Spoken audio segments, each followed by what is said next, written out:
What's up, YouTube? It's Carolina Calvin. Welcome back to your NFL 2014 Week 10 picks.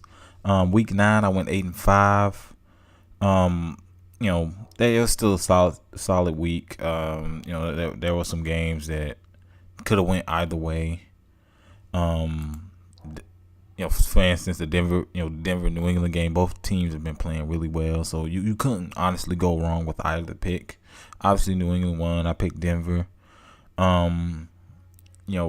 The some of the, and you're always gonna have the easier games to pick. You have, to me, the biggest upset of the week was the Dolphins blowing San Diego out 37-0. What? Coming into that game, San Diego, they were kind of playing bad, but for them to lose in that way, I would have never expected that. But going ahead, week 10, you have again 6 teams with buys. The Indianapolis Colts, the Minnesota Vikings, the New England Patriots, the San Diego Chargers, the Washington Redskins, and the Houston Texans all have a bye in week 10. So you're only gonna have 13 games.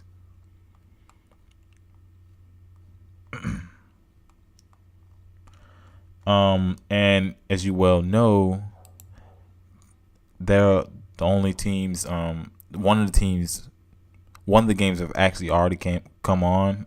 That was the Cincinnati Bengals and Cleveland Browns game. I picked this game on Facebook. I didn't get a chance to pick it on Twitter. I went with the Bengals, and they looked like complete garbage. Andy Dalton played terrible. I didn't see anything from that team that showed that they were improving. They've been struggling for most of the year, and I didn't see any improvement in this game. I actually saw regression.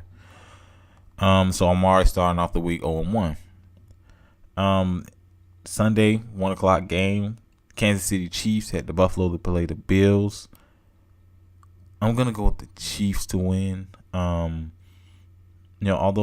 Kyle Orton has come in and done a pretty good job as that backup guy, I still like what the Chiefs have done defensively. Some of the bigger quarterbacks haven't not thrown for 300 yards. Peyton Manning has not thrown for 300 yards, and neither has Tom Brady. So I think the defense is still pretty solid. Obviously not as good as it was last year, but I think they win this game. The next game, you have the Miami Dolphins heading to Detroit to play the Lions. Two really good defenses. Detroit is definitely a surprise defense. A lot of people expected them to be bad, but they've played well. I believe Calvin Johnson said they expect him to play. Obviously it's going to be a game time decision. It still currently stands as I record this video, but I'm gonna go with the Lions. They had to bye. They're at home. The guys are rested up. They're gonna have Calvin Johnson, and Golden Tate has been playing really well this year. The next game, the Dallas Cowboys just coming off they're on the 2-game losing streak. Just come off a loss against Arizona. Head to the Jacksonville Jaguars, who only have 1 win. Romo's expected to play, although I've talked to some Cowboy fans that I know personally, and I don't think he should start, especially against the Jaguars. I think Brandon Weeden didn't look good, but that's a pretty good Arizona team. I expect to see heavy, DeMarco Murray. Give me the Cowboys to win in that one. Next 1 o'clock game, San Francisco 49ers head to New Orleans to play the Saints. The Niners have a lot of injuries on defense. Linebackers, Patrick Willis didn't play. I believe they had a bye last week. He didn't play that week before. Not sure his status currently. But the Saints, I think, have really gotten on the roll. They're still undefeated at home. They are tough to beat at home. I like the Saints for that offense to really get going. I think that's where you could really get the San Francisco 49ers. And also combined, they haven't really gotten a bunch of pressure on the quarterback this year. Next game, Tennessee Titans head to Baltimore to play the Ravens. The Ravens just come off a really ugly loss against the Pittsburgh Steelers. I believe it was 43-23. Yes, 23. The Titans aren't that good. I think the Ravens have a bounce back win. They still have some talent. That defense is still playing some good football. It's just they run into that Pittsburgh team that's really gotten hot. Well, I think they bounce back and get a victory this week. Next game, Pittsburgh Steelers. The offense has been really hot for the Steelers. Go against the New York Jets. New York Jets are at home. I like the Pittsburgh Steelers. The Jets secondary has not been good, and Ben Roethlisberger has 12 touchdowns in 2 games, and I don't see any sign of him slowing down, especially against a defense like this who hasn't been playing well. Also, Troy Polamalu, I don't know his status. James Harrison came in and was a definite lift for them, both the run game and getting pressure on the quarterback. He played really well. Expect for him to be in there a lot of snaps. Next game, the Atlanta Falcons head to Tampa Bay to play the Buccaneers. Something has to give. The Falcons are 0-4 at in away games, and the Buccaneers are 0-4 at home. So something has to give, and I think the Buccaneers win. It's a flip. You pretty much flip a coin, and then you pick the team because you just never know, how games like that are going to go against 2 bad teams. Next game, the Denver Broncos head to Oakland to play the winless Oakland Raiders. The Raiders look pathetic, and nothing has changed for them. They have some veterans on D, but they just still have a lot of problems on that team. Denver's just coming off a loss to New England.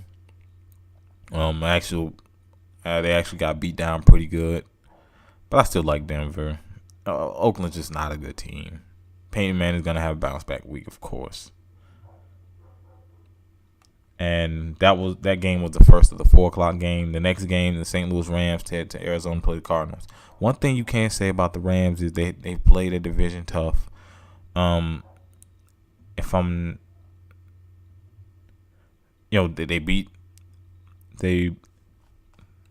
last game they beat the 49ers. I think that was last week when they beat the 49ers. So the 49ers did not have a bye last week. They beat the 49ers. They beaten the Seahawks. This is another division rival, but I don't think they're going to beat the Cardinals. I think the Cardinals move up to 8-1. They've been playing some pretty good football on both sides of the. Larry Fitzgerald is actually, he's showing up. This is a guy who hasn't been there the last couple of years. He's actually been showing up. They got guys on the offense line who can protect the quarterback. Carson Palmer showing when he's given time, he can make some throws down the field, and the defense is doing their job. Next game, 4:00 game, New York Giants head to Seattle to play Seahawks. The Seahawks were at home last week, and they barely leaked out that win against Oakland. So they have not been playing well. To me, it's been that way, I want to say, since the Cowboys lost. A lot of people say the Chargers, but they bounced back and beat Denver a week after that. So I don't think it was necessarily that Chargers game. I think it was that Cowboys game where the Cowboys really took it to them. They haven't looked like that same Super Bowl team that we saw last year. That championship team. You still have some games left, but they're behind in that division, and playing when they're at home, they're tough to beat. So they still have to fight really hard to get to that home field advantage. New York Giants have lost the last 4 games. I'm sorry, the last 3. I apologize. They have not looked good. They've been giving up a lot of points, and the offense has just not been able to move the ball. Ever since Victor Cruz went down, they've they've been speaking highly of that guy Odell Beckham, but he just doesn't have the experience. He didn't go to OTAs, missed preseason. I'm sorry. He did go to OTAs. He missed summer training camp, and he missed the entire preseason. So he doesn't have a lot of reps. Now, obviously, he's getting game time experience. That's the guy they're really going to have to count on. But I just don't see him being Seattle. So I'm going to take Seattle in that game. The Sunday night game, the terrible Chicago Bears. I'm sorry, Chicago Bears fans. That team has not been playing good, especially defensively, and that offense has just been turning the ball over way too much. Head to Lambeau to play the Green Bay Packers. Now the Packers are coming off a bye. The week before their bye, they got destroyed by the New Orleans Saints in New Orleans. That's a tough game. I think they bounce back in Green Bay and win that game. I just don't think Chicago's defense is gonna be able to slow down Aaron Rodgers and what he can do offensively. And the Monday night game, the Carolina Panthers head to Philly to play the Eagles. No D'Amico Ryans for that Philadelphia defense, and no Nick Foles, who's gonna be out 6 to 8 weeks with can't remember what his injury was. I'm sorry, it was a shoulder injury. I might be wrong. I'm gonna go check that out. But he's not gonna be there. The Eagles are currently 6-2. This is a game that Carolina really has to take advantage of, especially when they're missing two key players on both sides of the ball. Mark Sanchez is gonna be the starting quarterback for Philly, but he was able to win that game, help them win that game against Houston. But I'm gonna stick with my boys. They have not looked good this year. Definitely need some help in the offseason. I honestly think this season is pretty much a lost cause, but they can at least make the record reasonable. To show that they gave some effort. So I'm gonna pick Carolina. With all the injuries the Eagles have, I think Carolina can beat them. But let me know what your record is. Last week and the weeks before. What's your game of the week? I can tell you mine. My game of the week. Very tough because not really that many great games. I'd say 49ers Saints. I think that has the potential to be a good game if Colin Kaepernick can actually find his weapons down the field. But let me know what your game of the week is. What's your records? And, of course, hit that thumbs up button. Subscribe. Thanks for watching.